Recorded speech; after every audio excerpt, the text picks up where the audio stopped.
Hello and welcome. You're watching Good Morning India. I'm Gargi Rawat. Thanks so much for tuning in. Up ahead, all the news you need to start today with. We'll get you all the latest on the vaccine preparations ahead of the inoculation drive. Also, all the latest on the farmer protest. It's a very special Lori celebration at the protest site today. Let's take a look at the headlines we're tracking. The first vials of the COVID vaccine made by the Pune-based Serum Institute of India reached 13 cities, setting the stage for the start of the mass immunization program on January 16. Indian vaccines are the world's cheapest by far. Covishield to cost 200 rupees, Covaxin 295 rupees excluding tax. Prime Minister cares a fund to foot the bill for the initial tranche. Farmers have rejected the panel set up by the Supreme Court, claiming that all 4 people on the panel back the farm laws. They plan to celebrate Lori at the protest site by burning copies of the farm laws.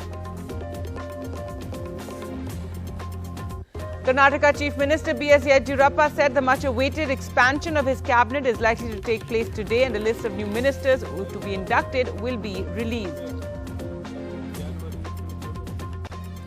The first vials of the COVID vaccine made by the Serum Institute of India has reached 13 cities in the country on Tuesday to the relief of local administrations, setting the stage for the start of the mass immunization program, which will begin on the 16th. Special flights took 56.5 lakh doses from Pune to various cities across India. The vaccinations are scheduled to begin on the 16th. 2 doses will be given to each beneficiary and the doses will be 4 weeks apart. Vaccine effectiveness will begin 14 days after the second dose. The government has said 100% doses will be received by 14th of January. 1 in 3 vaccines will be Bharat Biotech's Covaxin.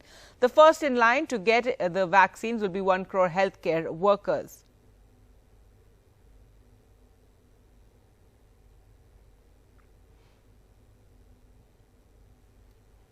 And there you can see the vaccines were sent across to 13 cities across the country.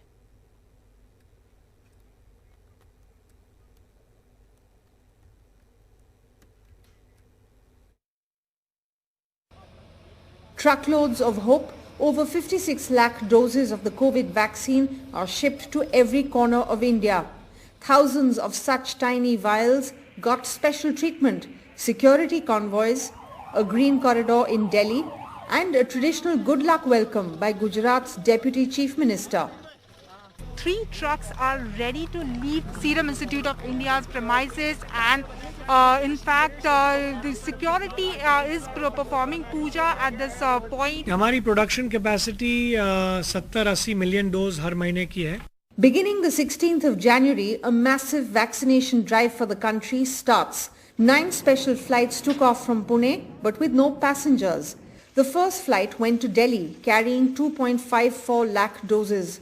Labelled with this Sarve Santu Niramayaha or may all be free from disease, each box has 1,200 vials and each vial has 10 doses of 0.5 ml each. Multiple escort vehicles of the Delhi police are following this entire truck of vaccines. As you can see, there are at least 4 to 5 police jeeps that are following the vaccine truck that is headed for the Rajiv Gandhi Super Speciality Hospital. In all, 56.5 lakh doses will be delivered to 13 locations. The cities receiving the vaccine on Tuesday are Delhi, Chennai, Kolkata, Guwahati, Shillong, Ahmedabad, Hyderabad, Vijayawada, Patna, Bhubaneswar, Bangalore, Lucknow and Chandigarh. Bengaluru will receive 6.4 lakh doses, Chennai 5.3 lakh, Ahmedabad 2.7 lakh, Chandigarh 2 lakh and Guwahati 2 lakh. Several states are also being sent the Bharat Biotech Covaxin, which has got clearance for what the government calls clinical emergency trial. Tamil Nadu, for instance, is getting 20,000 doses of Covaxin. Do not want to second guess on that. We have been given 5,36,500. The entire procurement is done by Government of India, and both the vaccines have been declared as safe. Mumbai, which was the hotspot of coronavirus for the longest time, did not get any vaccine delivered today, but it is expected that tomorrow is the day when Mumbai will get the vaccine delivered. Also, in the next 2 days, it is expected that the rest of the cities will also be covered. While it will take weeks, if not months, before the process has begun and is expected to continue in the coming days, in a year-long battle against COVID, finally we now have hope. And on the 16th of January, the process to vaccinate 3 crore frontline workers and healthcare staff will begin. At the moment we are just considering on 0 to 28 days and we would like to focus on that. There is some literature in the world which is showing that you can give up to 6 weeks, and some countries are also discussing whether it can be given at a bigger gap.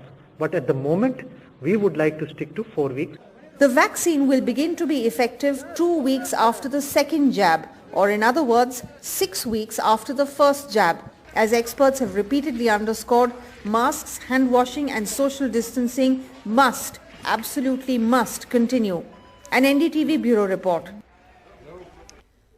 The vaccines will be free of cost for the 3 crore healthcare and frontline workers who will be getting the shots in the first phase. But how much do the vaccines actually cost? Well, they are the world's cheapest by far, but who is paying for them? Arvind Gunasekar has the details. Sources have told NDTV that the PM CARES fund will be used to fund for the vaccines for the 3 crore healthcare and frontline workers. In fact, the government had earlier announced that 1 crore healthcare workers and also 2 crore frontline workers will be vaccinated for free, and today the government has given the breakup. That is, the government has already procured around 1.10 crore doses of Covishield vaccines from Serum Institute, and also around 55 lakh doses of Covaxin doses vaccine from Bharat Biotech. So the government has also said that the government has procured Covishield vaccine at the rate of around 200 per dose, and also the Covaxin at the rate of 295 per dose. So to vaccinate 3 crore healthcare workers, the government will need somewhere around 6 crore doses, and if this rate of procurement is to be calculated for these 6 crore doses, then it comes to somewhere around 1,340 crores. So we have got to know that the PM CARES fund will be used to fund these, to vaccinate these 6 crore doses, and it comes to somewhere around 1,340 crores. And our colleague Purva Chitnis was in Pune yesterday. She caught up with Adar Poonawala, the CEO of the Serum Institute of India, to understand the rollout process and further plans. Adar Poonawala is with us, and he will talk more about the vaccine which has been dispatched from the Serum Institute today. A proud moment for you and the country, sir, that the vaccine has been finally dispatched. Could you give us more details? इसके बारे में थोड़ी details बताएंगे, कितने trucks गए और कितने doses आज के दिन में roll out हुए? बहुत सारे तो trucks, as you can see, have left, and we are now in the process of supplying even more doses and exporting the vaccines. 11 million dose अभी already देश में जा चुका है, और इसके बाद भी हम ये महीने में गवर्नमेंट के इंस्ट्रक्शन से बहुत सारी और वैक्सीन्स भी देने वाले हैं. सर, कमिटमेंट 5.6 करोड़ डोसेस की है. आपने कहा कि 1.1 करोड़ विच इज 11 मिलियन तो जा चुके हैं. What about the rest of the doses? When can we have? What is the timeline for that?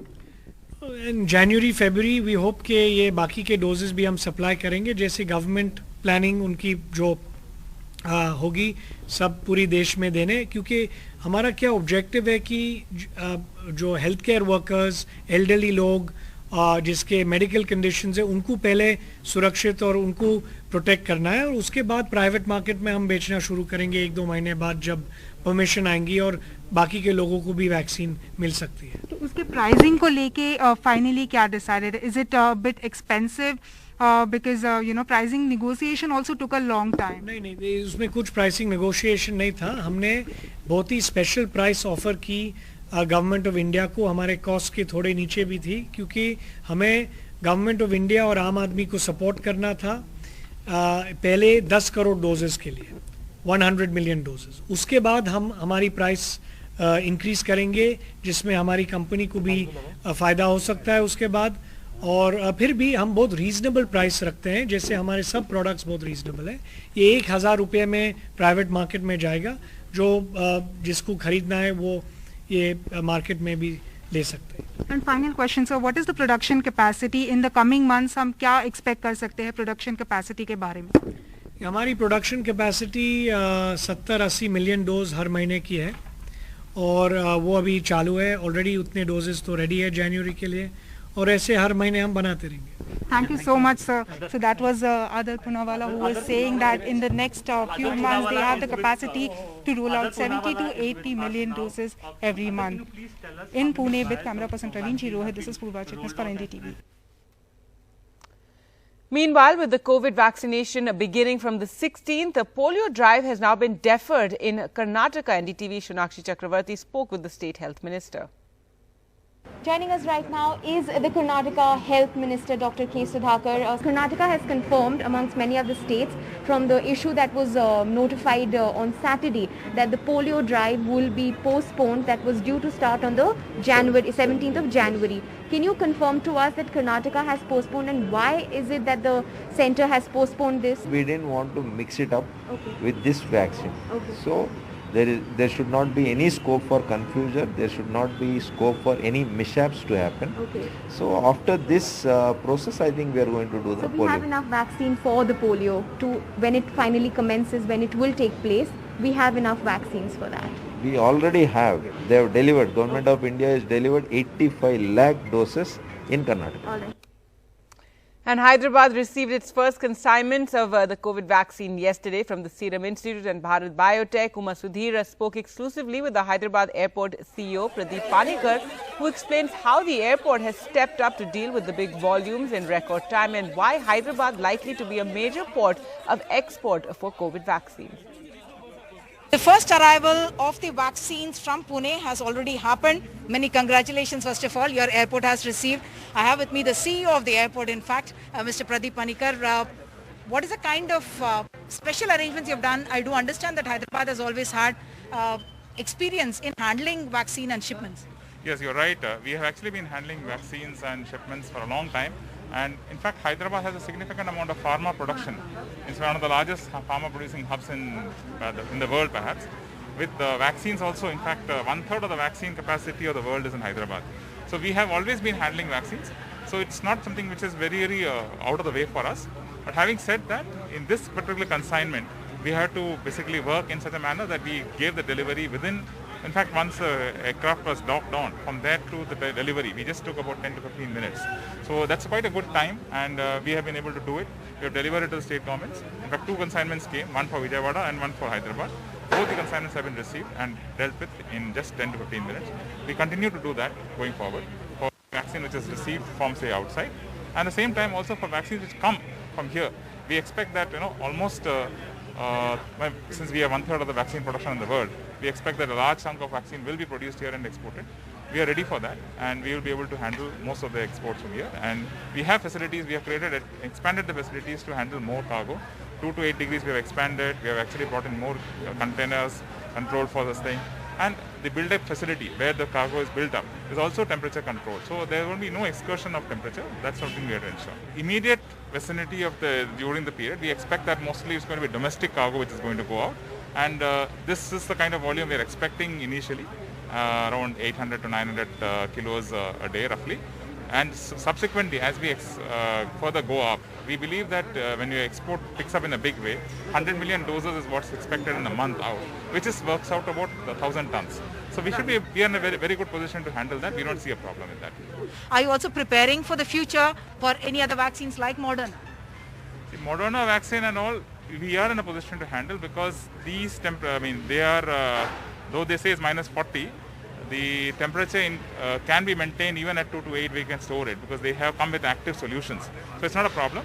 If they do bring it here, we can handle at least in the airport, and we will ensure that whatever temperature they are asking us, we will maintain.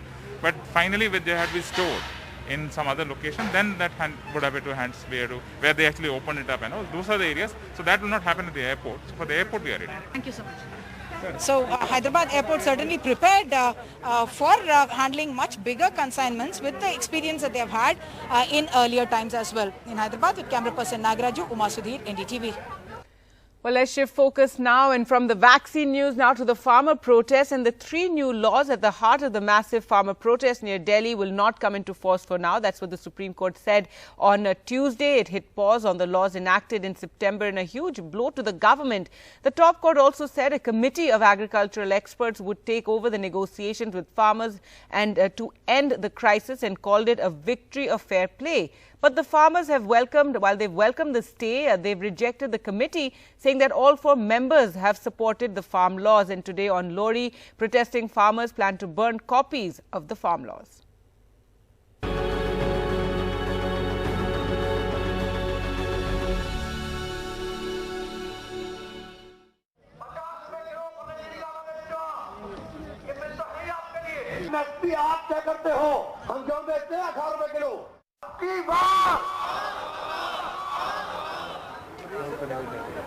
When it met this morning, it took the Supreme Court an hour to stay the 3 farm laws, a major setback to the centre. The Chief Justice said, "We are trying to solve the problem in the best way we can."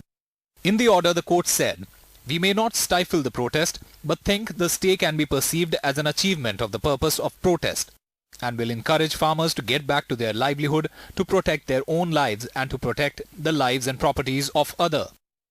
The court said they will set up a committee to evaluate the pros and cons of the laws, which will submit its recommendations within 2 months. The names suggested by the court included Ashok Gulati, Anil Ghanwat, Bhupender Singh Maan and Pramod Joshi, all 4 known for supporting the farm laws. Former Chief Justice of India R.M. Lodha, widely tipped to head the panel, told NDTV he declined the offer to head the panel. Farmers groups have already said they reject the idea of the committee, and with these names in favor of the bill, all the more so. हम समझते हैं कि सरकार की ये शरारत है कि वो अपने ऊपर से ये प्रेशर कम करने के लिए सुप्रीम कोर्ट के जरिए ये कमेटी वगैरह ले आई, जिसका हमने कल ही विरोध कर दिया था कि हम ऐसी कमेटी के सामने पेश नहीं होंगे। हमारा आंदोलन एज इट इज सरकार के साथ चलता रहेगा।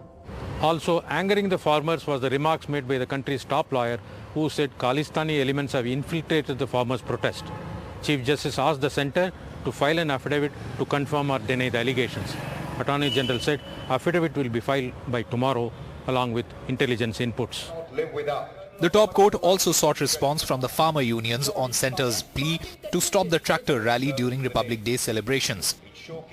Despite the Supreme Court staying the farm laws, the farmers are adamant to continue with their agitation till the time these laws are not withdrawn. And the Supreme Court panel may be a non-starter, especially given the members it has.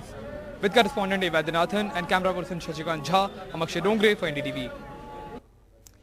And on the day the Supreme Court put the 3 farm laws on hold, a large convoy of tractor trolleys left Amritsar for Delhi to participate in the protest parade, which has been announced by farmer unions on Republic Day.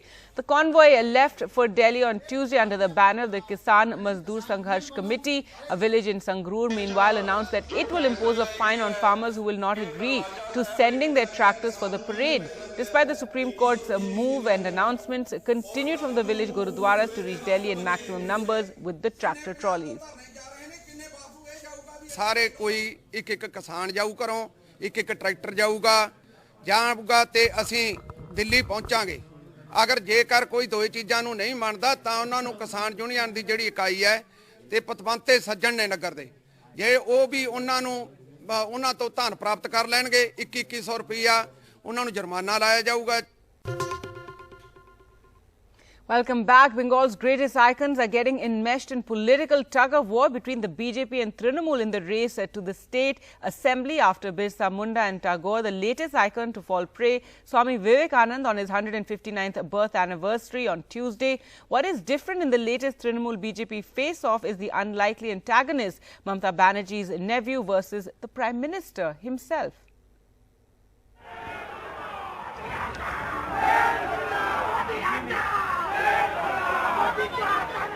On Swami Vivekananda's birth anniversary, a face-off over this Bengal icon.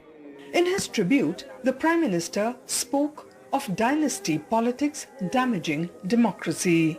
Intended target or not, Mamata Banerjee's nephew hit back. राजनीतिक वंशवाद देश के सामने ऐसी ही चुनौती है जिसे जड़ से उखाड़ना है। ये बात सही है कि अब केवल सरनेम के सहारे चुनाव जीतने वालों के दिन लदने लगे हैं, लेकिन राजनीति में वंशवाद का ये रोग अभी पूरी तरह समाप्त नहीं हुआ है। अभी भी ऐसे लोग हैं जिनका विचार, जिनका आचार, जिनका लक्ष्य सब कुछ अपने परिवार की राजनीति और राजनीति में अपने परिवार को बचाने का ही है। এমন এক পরিবেশ বর্তমান কেন্দ্রের সরকার যে রাজনৈতিক দল পরিচালনা করছে তারা সৃষ্টি করছে। বিদ্বেষ এবং সাম্প্রদায়িকতার যে অনল চারিদিকে ছড়িয়ে দিয়েছে নিজেদের রাজনৈতিক স্বার্থ চরিতার্থ করতে গিয়ে, এর থেকে দুঃখের, এর থেকে লজ্জার কিছু হতে পারে না। The Swami is the latest icon to be dragged into the battle for Bengal. Since December, rivals BJP and Trinamool have locked horns over Birsa Munda's statue and Rabindranath Tagore's place of birth. All this an extension of the outsider campaign launched by Trinamool against BJP heavyweights making a beeline for the state. They are now being called the tourist gang. Early in the day, there was a fig leaf. No political flags here today, but the high voltage battle over Bengal's icons has reached the home of Swami Vivekananda. But barbs flew. Vivekananda has always been very, very central to the BJP, that everybody knows. The Trinamool Congress is willfully trying to shift the goalpost from a debate on its administration, on its record in the past 10 years, into a culture war. Here today, even in the morning, I noticed a huge number of political people and also slogans, as if they were trying to, even for the matter, capture Vivekananda's, his legacy. Celebrations for Netaji's 125th birth anniversary are to begin this 23rd January. The Prime Minister and Chief Minister have set up separate panels to plan commemorations. After Swami Vivekananda, will Netaji be dragged into the battle for Bengal as well? In Kolkata with G.D. Shankar, Monideepa Banerjee, NDTV. Amid border tension with China, the army chief on Tuesday said that there has been no decrease in the strength of troops either on the Chinese side or Indian side as far as the friction points are concerned. He asserted that issues will be addressed on the basis of mutual and equal security. Every year, the PLA troops come to their traditional training areas to carry out their training. With the onset of winters and the completion of this training period, these troops have also, those training areas have been vacated, and since those training areas have been vacated, it would be fair to assume that those troops who had come, who were in the depth areas on the Tibetan plateau, have gone back to their garrisons. However, there has been no decrease in strength either on their side or on our side as far as the friction points are concerned. Now, Kerala reported the first COVID case in India in January 2020, and today it's set to receive the first set of COVID vaccination doses. While it was the government hospitals at the forefront of dealing with the pandemic from the beginning, eventually some private hospitals were also allowed to treat COVID patients. Sneha Koshi speaks to some of these doctors and nurses from the private hospital on their challenges as well as expectations as the health workers are set to get the vaccination doses soon. Well, it seems to be a countdown for the vaccinations, for getting the vaccinations of the health workers, the medical practitioners who will be the first set to get it. Joining us right now is Dr. Raj Lakshmi. We are coming to you from Kim's Health. This is one of the private hospitals where the dry run for the vaccinations happened in Kerala. Now, in Kerala, largely it has been the government hospitals that have been at the forefront at it. Right from the beginning, but it was somewhere mid in the year when private hospitals were also allowed to take in patients. Let's just get a sense of what has it been for them and what are their expectations. So the initial days were full of panic, as you can imagine. Our own healthcare workers were affected, and many were in hostel. So it was like an outbreak because the isolation is very difficult in a hostel situation. If you have home, yes, you can isolate yourself. So we had a huge challenge of converting one of the hostel to a isolation center, a quarantine center, and you had to pick and choose those who are clearly out of infection or quarantine to work. So our workforce was largely affected. So they were depressed because they were away from home. We had to counsel not only the affected healthcare worker or those in quarantine, but also their family. And by the time we had a good contact tracing team as well as a counseling team who can give phone calls and update and whether they need tests and how their health are. One, there's relief that, vaccination is just days away till you get it. But there's also this whole thing about Covishield versus Covaxin. As a doctor, how do you look at this? Covishield, we gather all the data from the Oxford Zeneca and then Astra and Oxford vaccine, but then we are extrapolating all those data to our own population. We don't have phase 3 good studies from our own population. But if government has released or granted emergency use authorization and for Covaxin as a part of trial when they roll out in public, we have to wait and watch. We have to watch how that is taken by the public, because it should not affect the public morale and their faith. I can say what I would take, because based on the efficacy study and the phase 3 trial that we have, probably I would prefer for what we have evidence for so far. But then when that will be Covishield. Covishield. So we did also a study in our own healthcare worker. We did a survey to know their knowledge, attitude, how they feel about this vaccine. Okay. So a good number, they feel that they have no clarity about which vaccine to choose. So probably the government has to come with more clear-cut advice, as well as safety concerns should be addressed before the release, because around 50% they have raised efficacy and safety concern. So we are happy for that, and because since we are in the COVID line barriers, we feel very difficult to look after our parents and our elderly parents or small children. So we are all apprehensive about their health as well. I am living with my husband, my father-in-law, and my son. And my father-in-law is 82 years old, so I am always anxious about his health, because after we look after our COVID patients, once we go back to home, we will always have to keep a distance with them. Right. Tell me, Akhil, what has it been with you? What are your thoughts now? Actually, initially, it is very difficult to cope with the pandemic situation, because in the initial situation, many of them are isolated themselves into the separate rooms. Myself, actually, I stayed in hostel because I have one child, this 1 year. So I having the fearing that there is a chance of getting infection to my family and child also. So I tried to separate them, and I stayed in hostel also. Right, so those were some doctors in Kerala. Now, the arrival of the COVID vaccine in different parts of the country has enthused people to believe it's not just the direction of the sun movement that is changing this Makar Sankranti, but life as well. From down in the dumps 2020 to a back to cheer 2021. Uma Sudhi tells you why not just kites but spirits are soaring this season.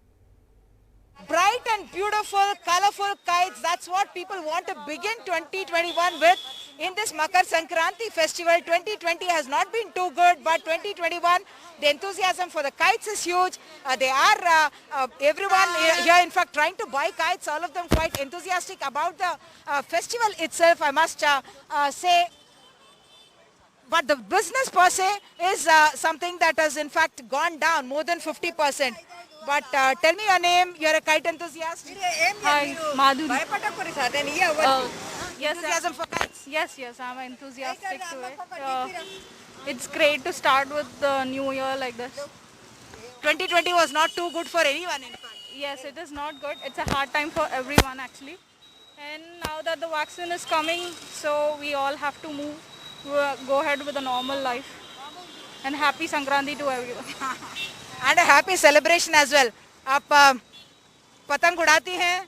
You're a kite enthusiast as well, and you want to, in fact, all of us in the family are really. And Corona, you want to leave in the past and start a new beginning. Vaccines are also coming. Yes, we are so excited about everything, like flying kites and about the vaccines as well. So yeah, we are looking forward to the festival.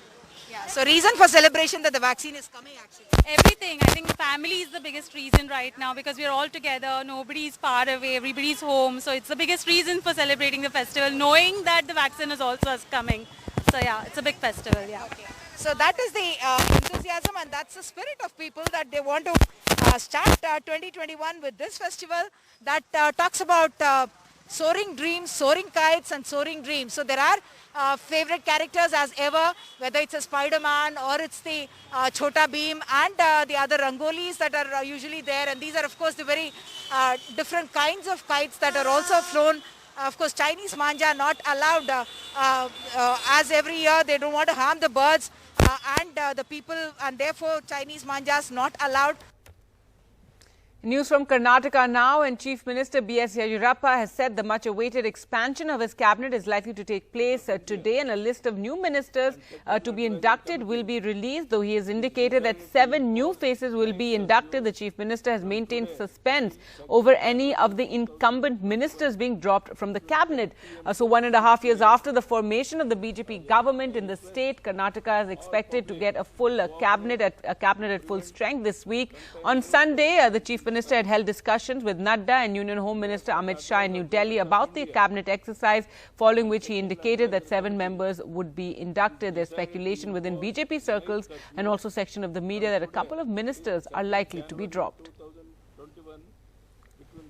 Now a closer look at the rising number of communal flare-ups in Madhya Pradesh as yatras ostensibly to collect donations for the Ram Mandir have clashed with Muslims. While clashes have triggered conflicting claims, Hindu groups claim that they were attacked and pelted with stones by Muslims. Muslims claim that they were provoked. NDTV's Anurag Dwari did a ground report from Chandan Kheri in Indore that witnessed one such flare-up, and video shows the one-sided police action. Take a look.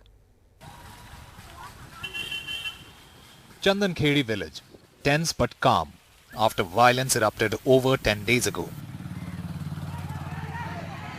The trigger, a donation yatra for the Ram temple.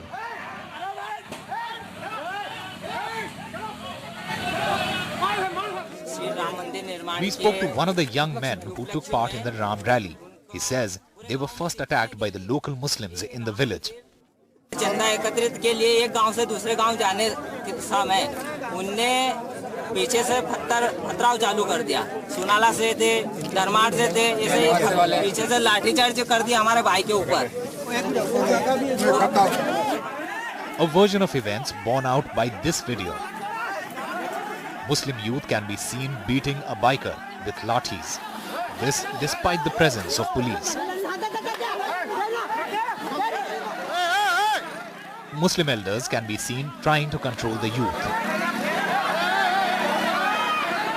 Muslims though claim that those taking out the yatra raised provocative slogans.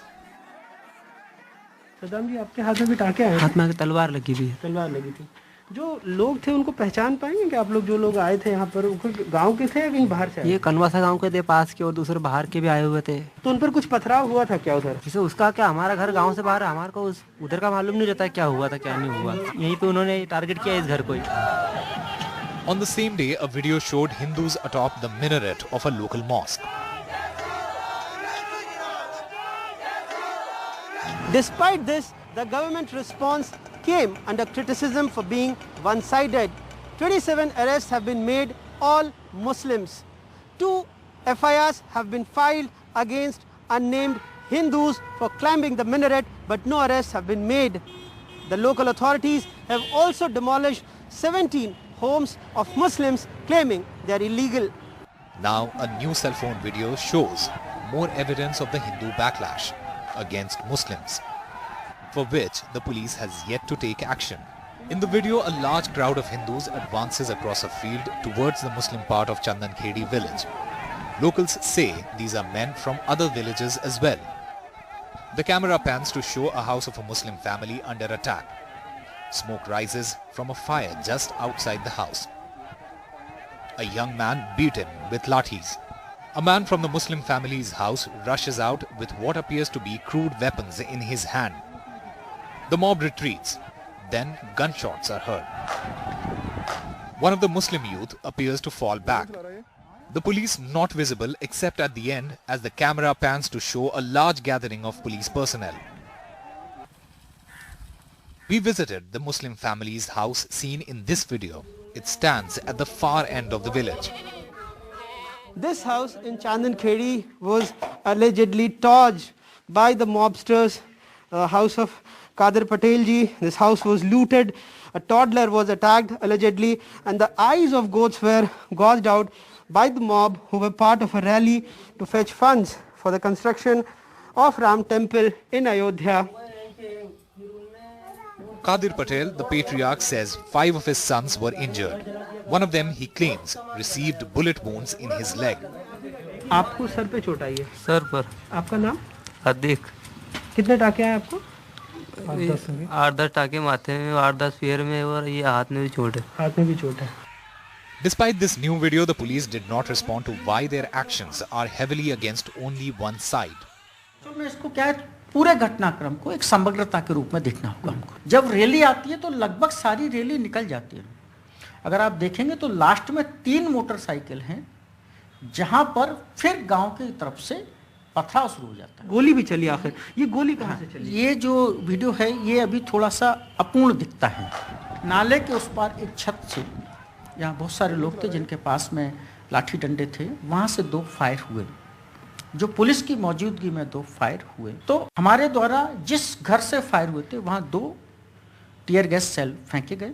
जिस घर से fire हुए थे वहां से हम लोगों ने 3 युवकों को जो छत पर चढ़े हुए थे उन लोगों को पकड़ा। The police are now stationed all over the village, but the perception of bias are likely to stoke insecurity amongst the minorities. Now the activists have also demanded an independent inquiry by a retired High Court judge into the incident and urge the state government and the governor to take a note. But you can see what actually has happened in this village in the name of fetching funds for Ram Temple in Ayodhya. In Chandankhedi village with my colleague Rizwan Khan and Sameer Anurag Bari for NDTV. Well, in other news now, WhatsApp has been in the news for its new privacy policy that details how data from messaging app will now be shared with Facebook. This has led to a surge in downloads for alternate privacy-focused apps. Now, WhatsApp has gone on record to clarify exactly what data is being shared and what isn't. Rubina Mongia brings us all the details. WhatsApp on the defensive after tweets and messages like these clarifying their stance. There are 340 million users in India. Today, WhatsApp put out this explanation, what it shares with Facebook and Instagram, both sister apps, and what it doesn't. It reaffirmed that it cannot see your private messages and it does not share contacts with Facebook. Additionally, the messaging app has ensured that it does not keep a log of who you message or call. WhatsApp says a majority of the new changes only apply to business accounts and not personal. The new secure hosting solutions by Facebook allow businesses to better manage chats with customers, send purchase receipts, but also see what you're saying to the business accounts and use it for marketing purposes, including running ads on Facebook. It's important to remember that the security of personal messages was never under question because it was protected by end-to-end encryption. And it doesn't necessarily negate the fact that it doesn't necessarily negate the concerns that people have that there is a possibility of closer integration between WhatsApp and Facebook, and that will in essence allow Facebook to have a better picture of who you are. So exactly what data does WhatsApp share? The key metrics shared with Facebook include mobile device information like the operating system and phone model. The service also shares your IP address, rough location of where you are, the language set on your phone, cellular provider and payments data. Rubina Mongia, NDTV. Welcome back. Now, Delhi witnessed the first case of coronavirus on the 2nd of March. Lok Nayak Jayaprakash Hospital in the capital was converted into a 2,000 capacity COVID ward. The days that followed thereafter were no less than a war against corona for the doctors, nurses and other health workers. But let's watch a heartwarming story of Dr. Kush and Dr. Aparna Sharma.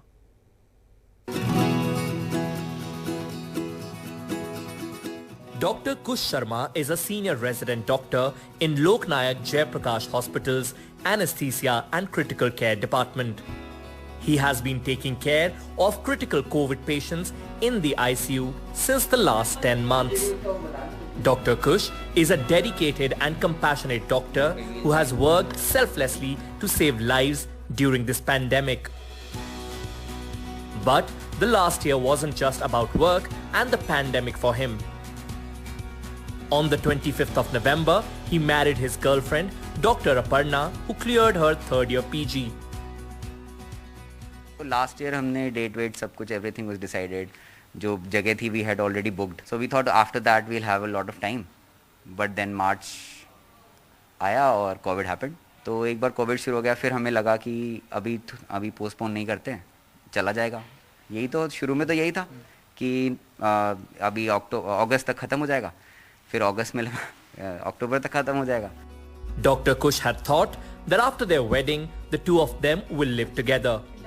But his wife, Dr. Aparna, had to take leave for some family emergency. And because of COVID duty, Dr. Kush has not been able to go back home. Now both husband and wife connect on video calls. Dr. Kush's wife, Dr. Aparna, is doing her post-graduation from Journal of Obstetric Anesthesia and Critical Care. This last year though, she was put on COVID duty. She managed to clear her examinations. शादी के बाद तो रहना ही है साथ, because 5 साल अलग अलग रहे हैं, तो शादी के बाद तो रहना ही है. So that's why it's very difficult. I can't wait to meet him, and अब कुछ ही दिनों में I'll join him. Around 10,500 COVID patients have recovered in Delhi's Lok Nayak Jayaprakash Hospital till now. This is the biggest number in any hospital across the country. It is because of the courage, determination and sacrifice of healthcare workers that India has been able to counter the pandemic. Up first, an exclusive interview by NDTV. WhatsApp's new data sharing policies with Facebook have got users taking a much closer look at their data privacy. And Signal, the privacy-focused messaging app, is riding the wave right at the top of the Android and iOS app stores in India. My colleague Rubina Mongia chats with Brian Acton, one of the co-founders of WhatsApp and now the co-founder of Signal Messenger, to see what the app has in store for India. It's focused on digital literacy and how it plans to compete with WhatsApp. Following WhatsApp's new privacy policy, several users have switched to Signal, an end-to-end encryption instant messaging app.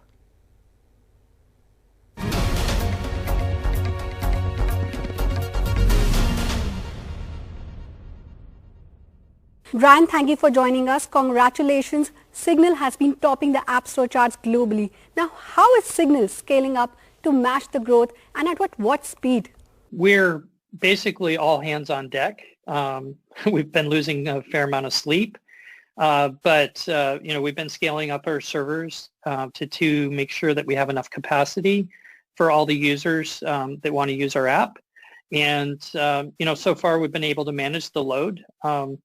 Obviously, I have a lot of experience doing this. I've been in the industry quite a while, we're excited because, the Indian country and people have really signed up quite considerably. And it's been exciting, to see so many people and get so much feedback and to already get tons of feature requests and things like that. I know that people are really excited to try out Signal and explore it. And it's a great opportunity for us. Well, I hope you do get some sleep soon. Signal is now being compared to WhatsApp. Both products are founded by you and they're competing against each other. So how do you feel about that? And what do you think are the key features where Signal scores over WhatsApp? I think that where Signal absolutely scores above WhatsApp is in the privacy category. You see it in the privacy label in the app, in the iPhone app, placed in the App Store. And you see it in sort of how we build our product. We have privacy features, disappearing messages, things like that. Everything is encrypted, including your metadata. We lead and win on privacy. Of course, WhatsApp has, 400 million users in India. It's a big market. There's a lot of excitement around WhatsApp in people's day-to-day lives. We're just grateful for the opportunity to show the product to the people of India and to tell them that there's alternatives. help them learn about online privacy, digital privacy, help make sure that they make the right choices in securing their communications and their privacy. Privacy is the way to go. Now, WhatsApp has incredible momentum in India with 340 million users. Meanwhile, digital literacy and specifically data literacy is a challenge. How do you plan to convey Signal's privacy-first USP in the market where people still prefer convenience? I think a lot of it just comes from a lot of the materials that we present people. If you look at, Signal is called the private messenger in our store listings. Privacy is outlined and highlighted in a lot of places as you use the app. And so I think it comes through pretty easily that it's privacy first. And it's why people were starting to have that conversation of like, well, should I use Signal or should I use WhatsApp or something else? And, I'm glad people are having these conversations and, they're having them with their parents and they're having them with their children. And that's actually helping digital literacy. The education here is extraordinarily important. And I'm glad that Signal can be a part of that. Well, you did leave Facebook because of your disapproval with how the company intended to use data from WhatsApp. Now, ethical dilemma aside, targeted advertising can help surface more relevant information. So what's your stance on making data sharing opt-in versus not sharing data at all? When you build systems that are opt-in, they oftentimes are quickly switched to opt-out. And, it becomes this slippery slope of, what data do I collect? What data do I not collect? And then people start to get into a position where they're completely surprised. It's like, oh, when I opted in, I didn't realize I was giving you this other information. If you start from a position of, we have no information, you're automatically protecting people's privacy. You're automatically keeping them safe and keeping them secure. And that's the type of tool and utility and communication that I want to be able to protect. There are of course alternatives, and people will explore those alternatives and try those alternatives and make decisions for themselves. But I always want to make sure that there's a strong safety net that protects your privacy that you can turn to and have available at all times. And that is Signal. There are obvious data privacy concerns with Facebook, but it has enabled simpler communication between businesses and users like payment integration. Does Signal's privacy stance allow it to reach such a big, huge ecosystem integration here in India? I think that it's really early to tell. Right now we're focused really on just sort of protecting and promoting communication. WhatsApp is taking on a lot of other things and other activities, especially in Indian market. And I don't feel the need to necessarily try to do that in direct competition. I'm a big fan of Paytm. I think that it's a great product and people are, they love Paytm as much as they love WhatsApp and they will grow to love Signal. I don't think you have to do everything in your app. I think what's important is to identify what's your critical functionality and to do it really well. Instant messaging apps have often been used to coordinate illegal acts.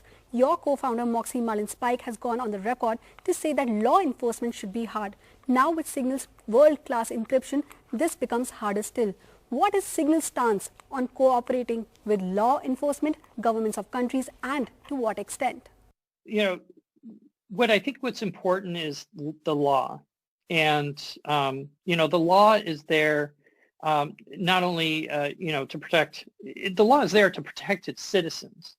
So, insofar as, Signal can be there to help protect citizens from things like abuse of power, I think it's a very strong, sort of safety that we can offer our users. In terms of law enforcement, I think that, it should be specific and it should be targeted.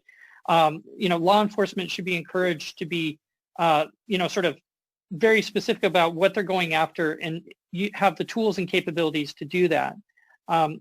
More often than it, and Signal helps to protect people from those abuses where people go broad or go wide. At its inception, you invested $50 million in Signal, and the foundation operates as a non-profit. Now, with the increasing amount of interest and growth in downloads, what is the long-term business plan to ensure Signal can scale up and sustain itself? We've gone back and forth on, variety of business plans, and we really like the nonprofit structure, and we really like the sort of donations and grants business model. Now, that's work, of course, to make sure that you have donors. You have large donors, you have small donors, people that give you, and there's a spectrum of donors. Wikipedia is a great example of a nonprofit technology organization that's able to provide a fantastic service that's free for all. And that's what we are working towards. Part of that's growing the users and making sure that we have enough donors to work with. And then, of course, giving them, a reasonable tool to give us a donation if they prefer. And then we also cultivate large donors. And that's how we will sustain ourselves in the long term. And you're saying that you will never take external investments and continue to run on donations? There's no plan to get any other investment, no. And what I want to do is I want to earn people's donations. That's the right relationship, right? I want to build features and capabilities and build a delightful product that earns your donation. I want you to voluntarily want to give us money, not feel like, oh, I have to pay for it because, I have to pay for it. Let's talk about future planning. Signal has so far relied on phone numbers that are still tied to users' identity. Are there any plans to introduce user IDs that will let a user completely be private? I think that we will explore these ideas. I think we give them really good consideration because they give you another layer of privacy protection, and that's what drives us. It's like, how can we? It's one of the features that's most frequently requested of us as well, and so if we build it and when we build it, we would do it in a privacy preserving way at all times. Lastly, what are your plans for India and to grow here? Will you expand language support for great access and introduce any unique features for the region? Certainly the languages. I mean, what's wonderful about India, it's such a diverse culture. We already support, I think, 12 different translations, ranging from Hindi, of course, to Urdu and everything else. We have gotten an influx of feature requests from India, so I view it as a collaboration. I have a very good friend and colleague who, lives in Erode, Tamil Nadu, and, I talk to him every day. He's telling me what's going on, helps me understand sort of what the Indian market's like, what's necessary. He's giving me product ideas. I think that's the best way to build a product for India. And what's really awesome is like India is such a strong representation of the world that if you build for India, you build for the world. Have you ever visited India? Yes, absolutely. I've been there twice, all over, Bangalore, Mumbai, Delhi. So now when can we expect you here again? It's on the list. It's definitely a place. I've yet to visit the Taj Mahal. That's definitely a one I want to do. But I also want to go back to Mumbai and Bangalore as well. So, thank you so much, Mr. Acton, for talking to us on NDTV. Yep, thank you.